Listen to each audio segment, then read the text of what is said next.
Welcome back. Welcome to It is the Level 1 Coaching Podcast. You are listening to Drew Carlson, and you will hear from Mikhail in a minute. Today we're going to basically do, who knows really where it's going to go, but the original intention, and you guys can keep us honest on this.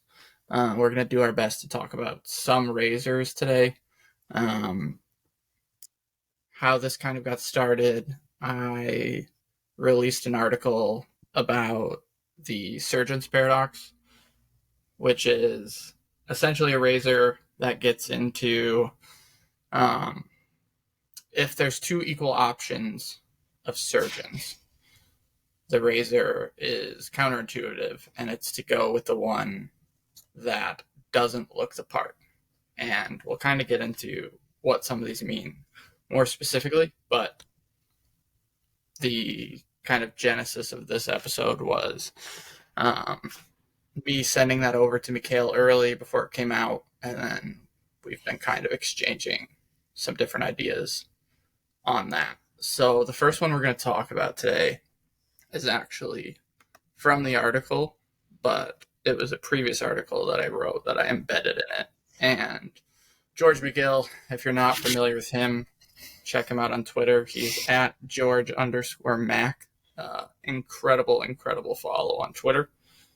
And the first razor of his that we're going to talk about today is the bragging razor. So what that is if somebody brags about their success or happiness, assume it's half of what they claim.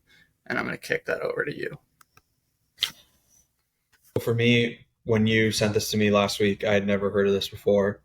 And it immediately caught my eye because I think when you meet new people and when you start to talk to them and get to know them, you can tell right away whether they're interested in telling you about themselves or interested in asking you questions and learning about you or what you do or who you are, what you've accomplished. And in retrospect, sometimes after having conversations with people who tell you so much about what they've done, you feel like, yeah, that person kind of bragged a lot about their own accomplishments. Didn't really ask many questions, just talked about themselves the whole time.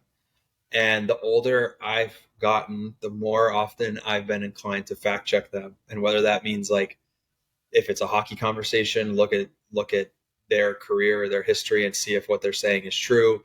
If it's something outside of hockey, then even still like a quick Google search and trying to find out, like, just not that I'm trying to catch people in a lie, but I just want to know, like, I just want to know the truth. Like if you're telling me that you went to Duke Law and now you're a lawyer in San Francisco, and I look you up and like you went to a different law school, and but you're not a lawyer in San Francisco, you're a lawyer in Frisco, Texas. Nothing against that, but then it's like, why'd you lie to me? And now the reason I really want to know is because like I'm trying to figure out who I should trust and who I shouldn't trust, and who's telling me something that's worthy of listening to and who's not. And the bragging razor to me is like it's an easy way to almost delete the need to search that person or fact check them. And it's like, if I meet you and you just start bragging about yourself, I'm going to assume, but just a safe rule of thumb, that half of what you're saying is complete BS and half is true.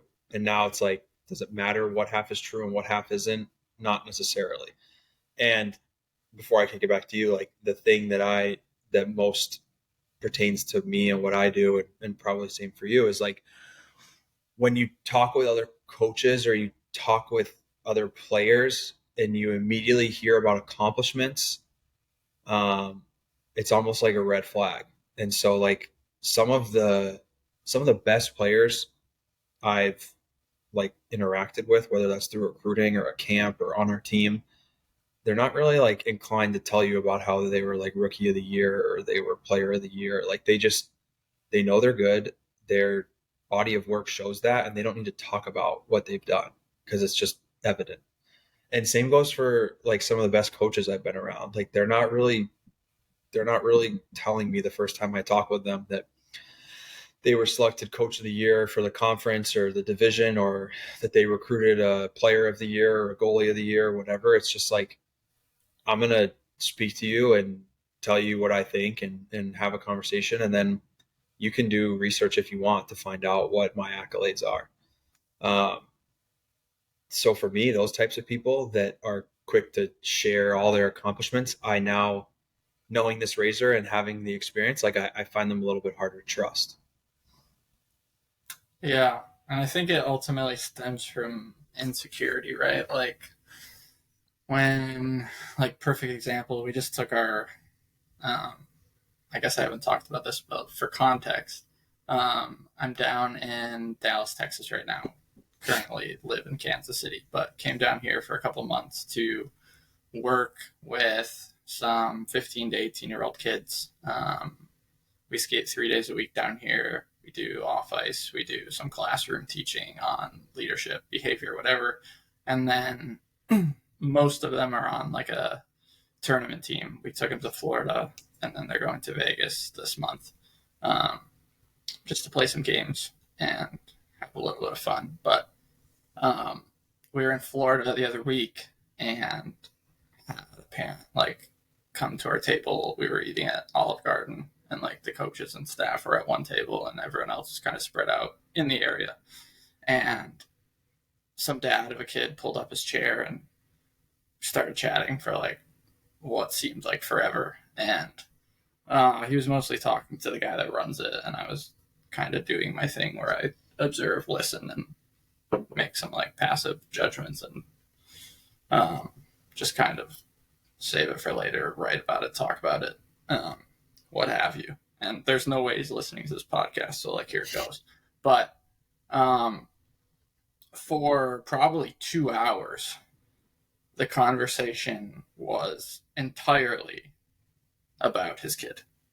And that's not like an exaggeration. It's not like, oh hey Drew, nice to meet you. Like, where are you from? Like you're not typically here. Like you weren't here last year when my kid did it. Like, what's up with you? Like, what value do you bring? Like, what are you teaching my kid? Whatever. It's here's my kid for 2 hours. He's the greatest. And um, that's like where the whole kind of bragging razor comes in. And that's where I threw like the word insecurity out there. And whether it's a parent that's like trying to hype their kid up so they don't need to. I've been watching your kid for 4 weeks. I know what he's good at, what he's not good at, that he doesn't listen in the classroom, that he can't play one touch hockey. Like, I know everything. I've observed it in 4 weeks. Um, so I don't need you to tell me like how great he is, because there's like this imbalance of what I'm seeing with my eyes and with my, whatever you want to call it, expertise, coaching knowledge, and then what you're saying, and it doesn't translate. And like it's not even like, I know the razor is a 50% thing, and that's like a good rule of thumb, but it's not even close to even half of what he's saying being true. So that's just kind of my perspective in seeing that razor played out. If you want to jump off that, or if you want me to bounce to a new one, feel free. Yeah. No, the only thing with that is like, I think you often say this, and pardon me if I get it slightly mixed up, but like excellence is self-evident and so is bullshit.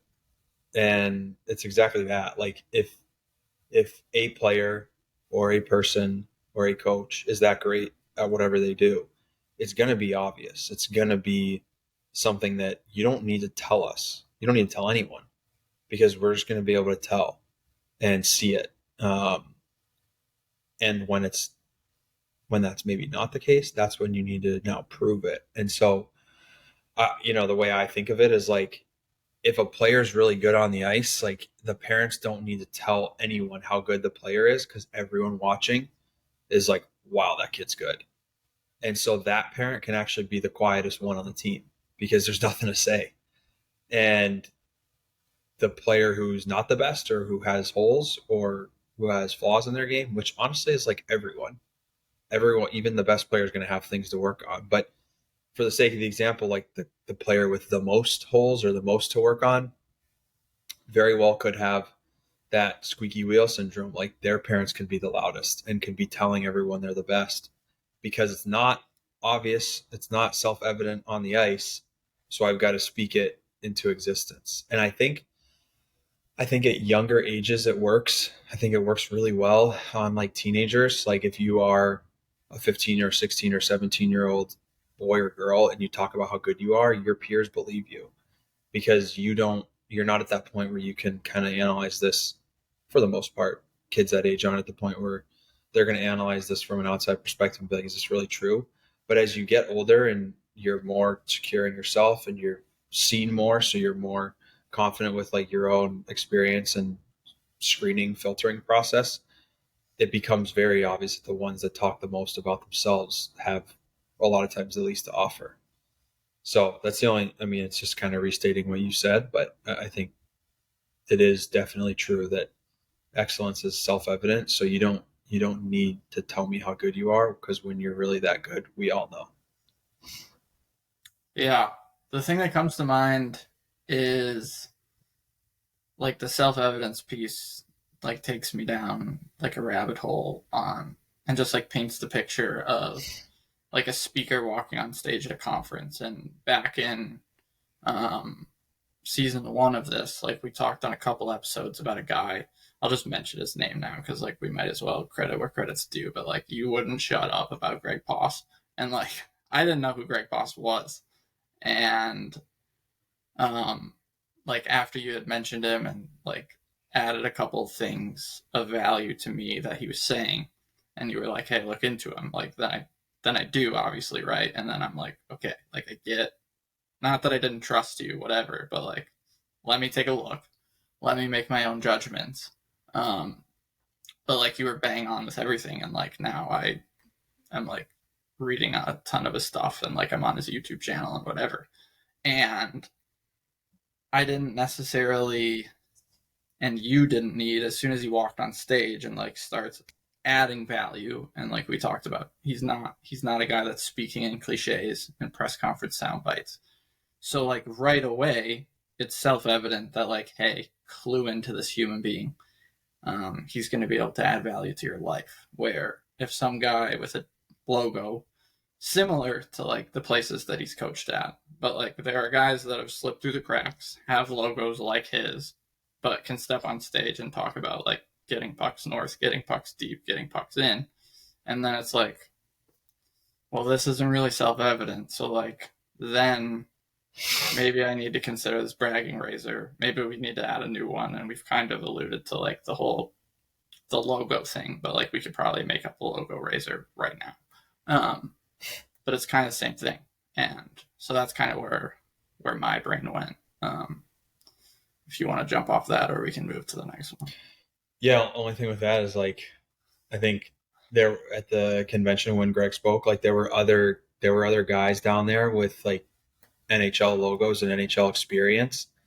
And I can think of it for sure one who gave just as valuable of a talk as I thought Greg did, with NHL experience, who provided a ton of insight and really like actionable things that you could really take from it that sometimes you don't get from talks like that or conferences like that. And then I can think of other guys with I guess better because they're NHL experience and logos next to their name who didn't provide nearly as much value as what I felt Greg did.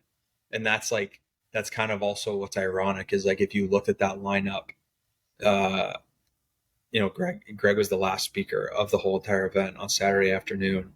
Definitely a lot of people had left by that time, not because he was talking, but just because it's the end of the 4 days.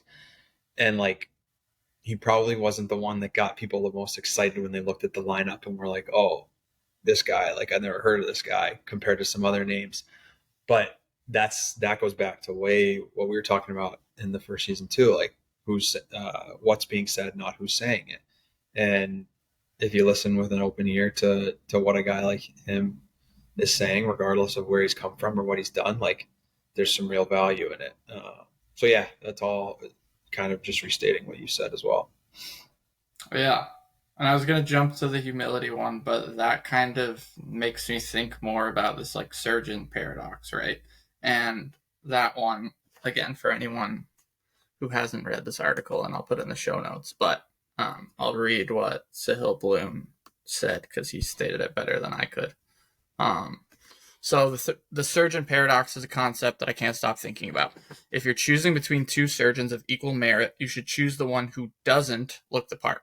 because they've had to overcome more to get where they are. Looking the part is sometimes the worst indicator of competency.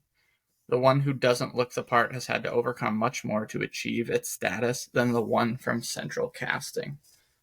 So I'll kick that over to you right away. We were obviously just talking about like a level 1 coach in Greg Poss versus some people from central casting. So where does your brain go with that one?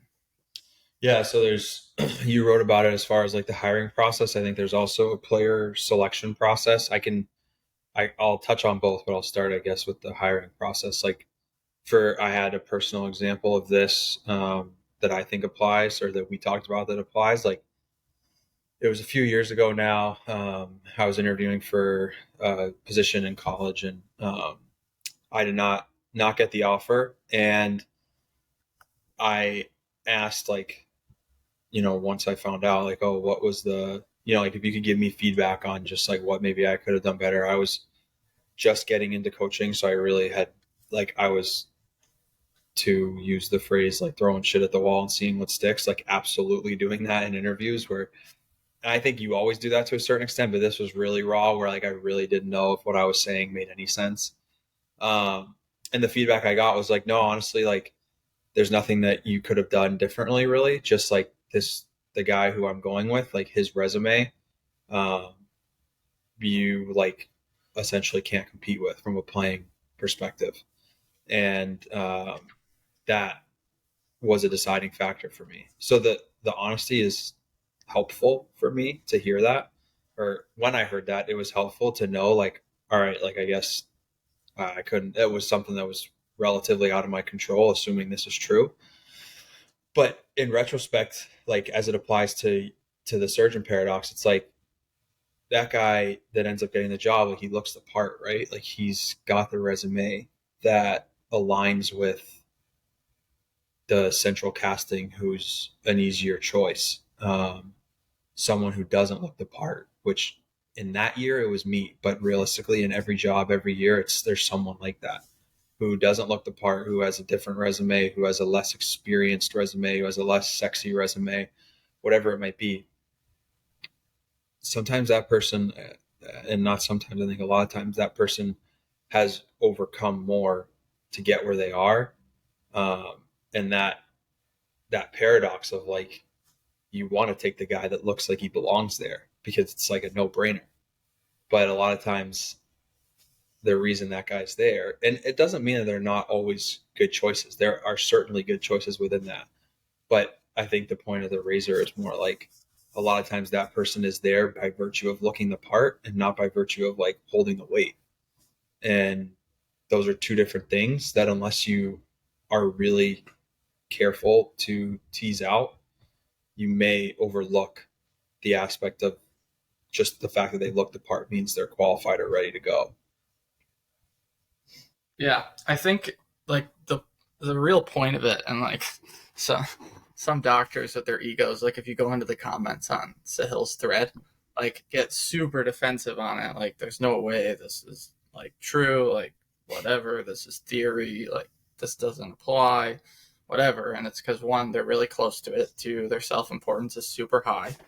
But whether you believe it on paper or not, I think the true value in it for ADs and GMs and people that make these hiring decisions, a head coach on assistants, is it slows you down and it opens your eyes to possibilities. Like, is there in that situation where you're the level 1 coach and the guy they went with is the level 20 with the playing resume? Like, typically, most people don't know this razor. So typically, they just go with the level 20, and he probably didn't give it a whole lot of like second, third, fourth look at. He was like, I'm going to go with the guy that has Division 1 playing experience, pro playing experience, whatever it is that you don't possess. And I think the whole value of the razor, or really any razor, is not to like take it at face value, but just to slow the fuck down. And that might help you make a better decision. Ask a different question in the second round of interviews or the third round of interviews when it's really like neck and neck, and start trying to like really tease out what matters to you. Where I think the people that don't know of this razor and the people that are traditionally hiring are just really quick, and they're not necessarily seeing the whole picture, the whole value. And again, like, what superpowers do you have as a level one coach that he doesn't possess as a level 50? And then vice versa. And we talked a bit about, like, or I talked in the article about, like, Pep Guardiola. And I think to paint that picture for, like, most people know of that, but he's coaching the B team at Barcelona, which is like the fourth division, not the second division, like you would think if you hear B team. Like, he's in the fourth division of pro. Um, might as well be a tier three hockey coach, and he's he's in the interview process for the Barcelona big job, La Liga, and I think I forget on the documentary, but it was two big names. I think one of them might have been Mourinho too. So, like, at the time, Mourinho's way ahead of him, way bigger than him, whatever, and one other guy. And Pep wins because one of the guys that's big in Barcelona soccer or football, excuse me, don't want to make that mistake, but um, Johan Cruyff might have heard of that name too. Like, he's basically, Pep gets that job because he's aware of that razor before this is probably even a razor. I think it came to be because of Nassim Taleb's book. This is originally like one of his concepts, and there's no way that Taleb's book was written when Cruyff sticks his neck out for Pep. But essentially he does, because he's like, Pep's gone through way more. He's been underfunded on the B team. He's done more with less than all these guys. And that's why you should pick it. So, a little bit of a tangent there, but there's plenty of. So it's funny you bring up Guardiola, because when we get to the humility razor, I have something on him that I just saw the other day that I think applies. But the whole idea of like doing more with less, that's, I think, what resonates with me the most, because I had another thing in mind prior to this. So when I hear you say that, it rings a bell for me. But it's like, the way I look at this is like, we were just talking about like Guardiola versus Mourinho, and you can, myself or someone else, you can apply this to really anything in that sort of coaching realm. But I also think you can apply it to like to players and to playing levels. So like the one that I've actually just started to like I've started to accidentally find this out on my own, by virtue of making the mistake and just being fortunate to have recognized it. But you look at different, like when we're looking at Division 3 level players, the North American League is a top tier league for us to get players from. And then there's other leagues, and the one I have in mind right now is the USPHL Premier, that are like, there's some good players in there, but you're more hesitant to take a player from that level. You want to make sure that they're really capable. And whereas like the North American League, you're like, he's interested. You, as long as you watch him and it checks out, you're usually pretty confident. And the point being is like, say you're going to watch a player in person before you make a decision every time. You might go to one or two North American League games and be like, yep, sounds good. You might go to 5 or 6 or 7 or 8 or 10 USPHL Premier games before you're confident in that decision. And the reason I bring this up is like that central casting person that looks the part is the North American League player. The one who doesn't look the part is the Premier player. There have been, in the last 2 years of recruiting, examples of taking it within the same recruiting class, a Premier player and a North American League player. And the year before, the same thing, Premier and North American League. And 2 out of 2 years, the Premier League players have by far outperformed the North American League players. And like off the top of my head, I don't know the exact numbers, but the Premier League players have had, in let's say roughly 50 games played, probably 55 with playoffs, they've produced individually, I think, like 28 and 25 point seasons in those same in those same seasons and in a very similar amount of games played, the North American League players have produced like I think around 8 and 7 points in a year. They were doing different things in juniors, of course, like, that's not that they were always the same role. But the point is like that Premier League player has had, like you said, with coaching, has had to do more with less. They've had to excel at the level they were at with less talented players around them. You would assume less coaching or less time for individualized coaching than maybe a full-time North American League coach has to give. And they've found ways to excel and succeed and produce. And so they get to college or they get to whatever that next level is, and they've fought through more adversity and figured it out. And now they're kind of set up to succeed better than maybe a North American League player who had a ton of resources, had a ton of talent around them. And yes, they produced at a good level, or they played at a good level, but the talent around them was so good that they didn't have to do quite as much. And so sometimes I go back. Now this is just 2 years. It doesn't mean it's 100% true 100% of the time, but it's something that I try to think of moving forward. Like, the inclination is to not second guess the North American League player. And I still think you need to do your homework with the Premier League player, but I think the lesson is do more homework with the North American League player. So when you're looking at those two guys to hire and one looks the part and one doesn't look the part, you're always going to do your homework on the guy that doesn't look the part. What you should do is do more homework on the guy that does look the part. Don't just assume because of where they came from that they're going to be good. And this is no disrespect to people who have played at that North American League level for Division III, or that have had great resumes within coaching and are moving up. Like, it's not to say that they don't know what they're doing at all. It's more that like your bias is to just automatically assume they're good because they check out on whatever metrics you're using. And I think the longer I've seen this at work and happen across multiple years, it makes me feel as though like you really need to do more homework with the guys or the people that seem to just, yep, no brainer, they can do it for us, or they're good enough for this job.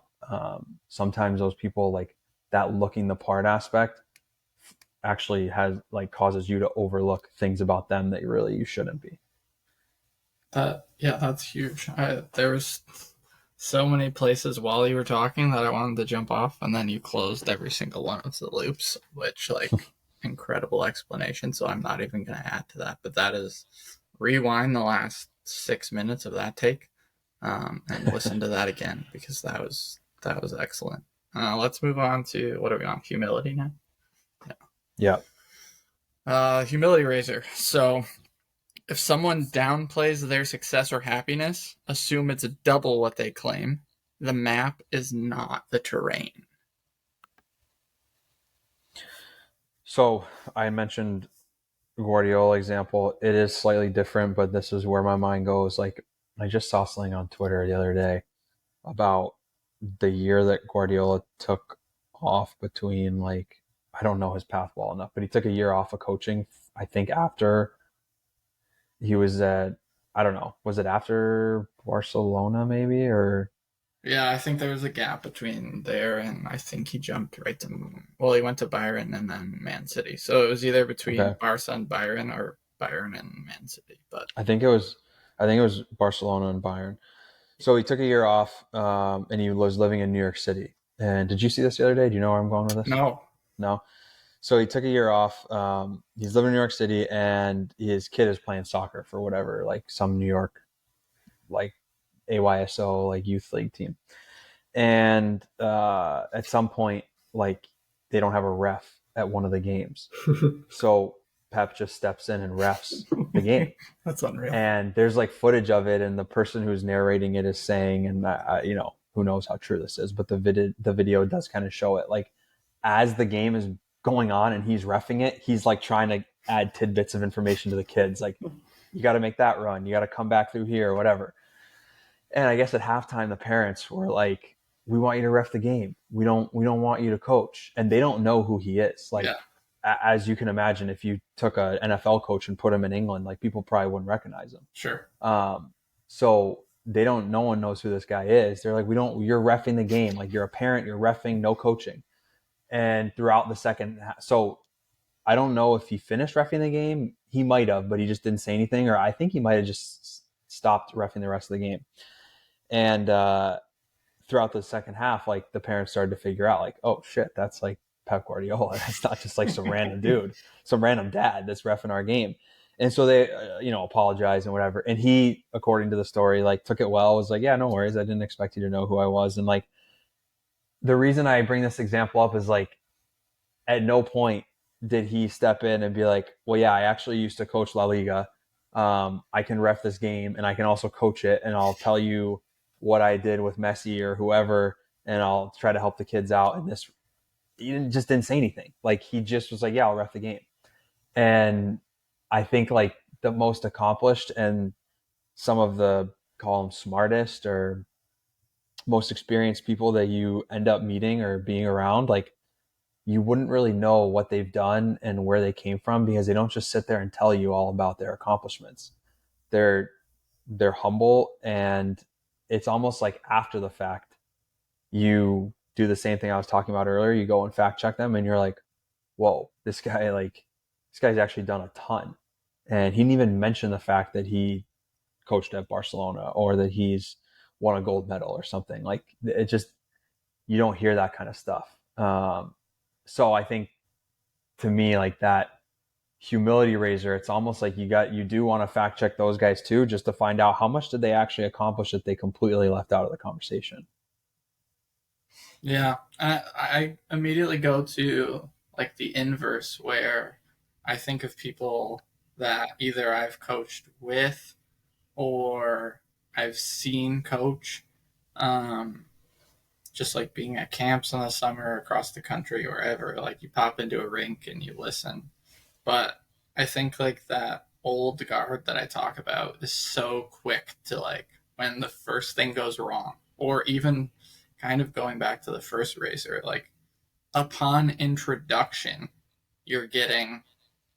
I've worked with NHL players. I've coached this level, and that's supposed to like get your little 6-year-old at summer camp to like buy into this fucking drill that he wants him to do. And he's using that as like a means to persuade, and like sometimes it works, but I think the like junior hockey generation, even some of like the high school kids now, like if there's not real value being brought, it doesn't matter what is coming out of the person's mouth and what their resume has looked like. Like, again, there have been these level 20 coaches that have slipped through the cracks. There have been these old guard coaches that have made us to super high levels that can't move a junior hockey player in the summer to eat better, sleep better, do this drill better, uh, move your ass a little bit faster in a drill. Like, they can't make a successful intervention because the first thing that they want to say to do, try to make a successful intervention, is I coach this player, or I've been in junior hockey for 30 years, so you should listen to me. And if it's not specific to the actual, drill, the technical skill, whatever, like the kids just, I don't think they care anymore. So that's where my brain goes right away. I'll kick it over to you if you got any thoughts. I think you're right, and I think you can kind of assume nowadays that like you've got to bring value with what you say, not with what you've done in the past. And like if the drill, if to use that example, like if the drill is good and it's going to teach the players something that's valuable for them, whether that's in the summer or during the season, then explain why it's valuable, explain what it is that they need to understand and the application to the game. Don't get away from saying like we do this with blank, or I've done this with whatever. Like say you're coaching your full season team you say you're a junior coach and you've coached in the NHL or in Division One, like you don't have the justification for the drill be that you've done this when you were at that level. And say you're at a summer camp like you are now, like don't have the justification for the drill be that during the full season when you coach X team at whatever level, this is what you do. I think it sounds kind of like that bragging razor a little bit, like why is it necessary? And I think and I don't really know that this is a bad thing. I don't think it's a bad thing at all. But with the way the younger generation is today, and we're on the tail end of that, I think it's more so like the 2000 and younger birth years. Like I feel like they want to know why to everything. Like every single thing that you do, they want to know why. And I mean, if you think about the reasoning behind that, like something happens, say it's raining purple. These kids all have smartphones and computers their whole lives. So they're just going to Google, why is it raining purple? And then when it's sunny, but there's smoke in the air, they're going to say, why can't I see the sun? Oh, because there's wildfires in Canada. Like it's too easy to get the answers to everything nowadays. And I don't say too easy in a bad way. I just mean it's so accessible. So as a coach now, this generation of person wants to know why to every single thing that happens. We're going to do this drill. Why? Because it's going to help us with this skill. How? By virtue of this. Why is that important? That's just how their brains work, I think. And I see this during the year with our team, but I also see it in the summers with 15 to 18-year-olds at summer camp. They even want to know that. So the justification being that you've done this with the friggin' Montreal Canadiens, that doesn't get them anywhere. That because the first thought is okay, boomer, you did this 30 years ago. And even if you're our age and you're not that old, but they're just I don't care about what you did 10 years ago with X team. They just want to know the application to today and why it should matter to them. And so it's a little bit off, I guess, of the humility piece, but it's just that understanding that what they're looking for is why, not who. To me, that's there's a big difference in those two. Yeah, and I think that is one of the advantages to being, we talk about how everything, or maybe being a level 1 coach, it has its disadvantages, but I wrote in that very initial article that it has superpowers too. And whether it's being a level 1 coach or even things that are stigmatized today,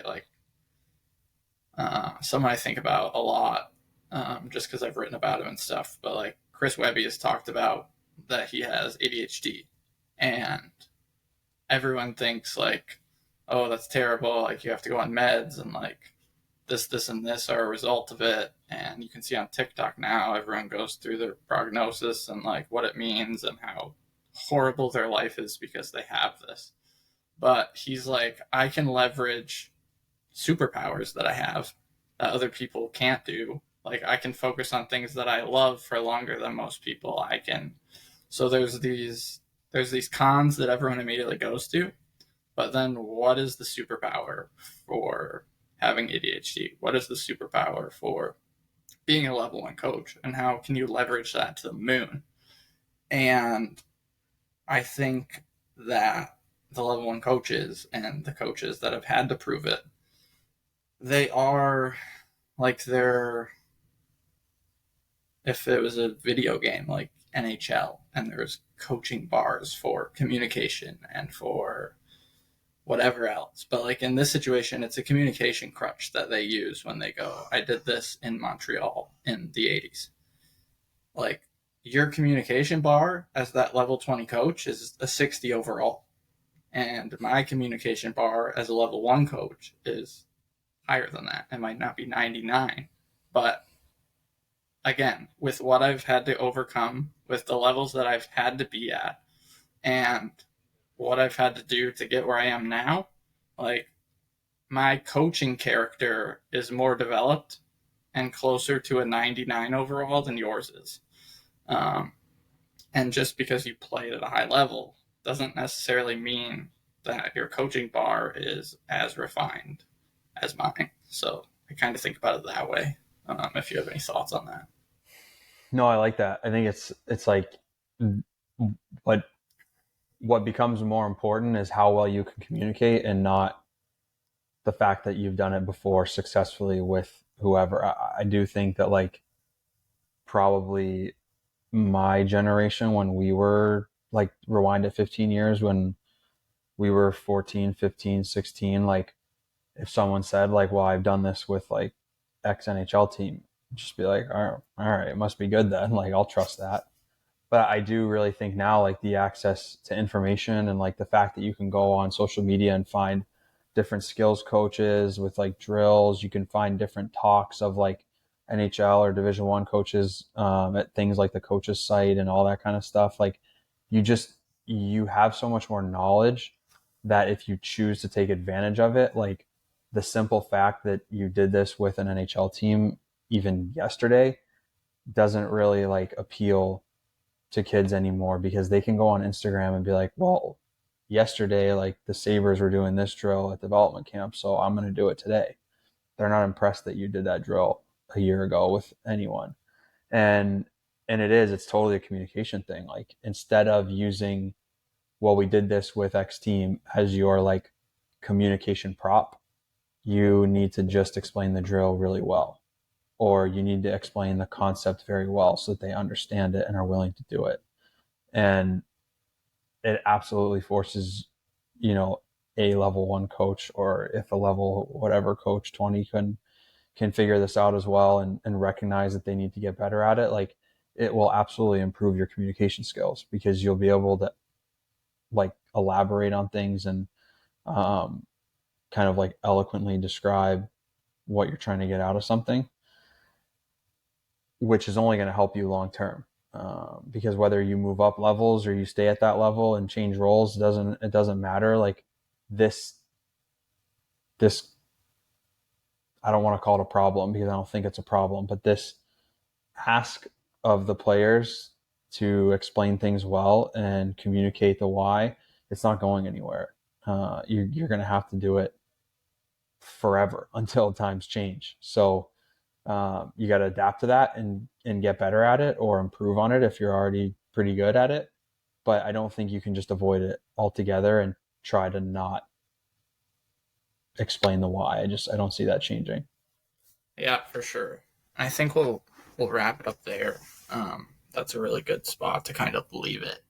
One thing we will ask on the way out: if you are a level 1 coach and you are resonating with this, just simply share the show. Whether we post about it on Twitter and you want to drop a like or a retweet, whether you want to take the Spotify link yourself from your phone and send it to someone, that would really help us out. And we're looking to spread this message and bring other level 1 coaches, one, to us, and then also onto the show if you want to be. We're kind of getting to that point where we want to bring some guests on. So, one, make people more aware of it, and two, reach out to us if you want to join the conversation. And we will see you next time.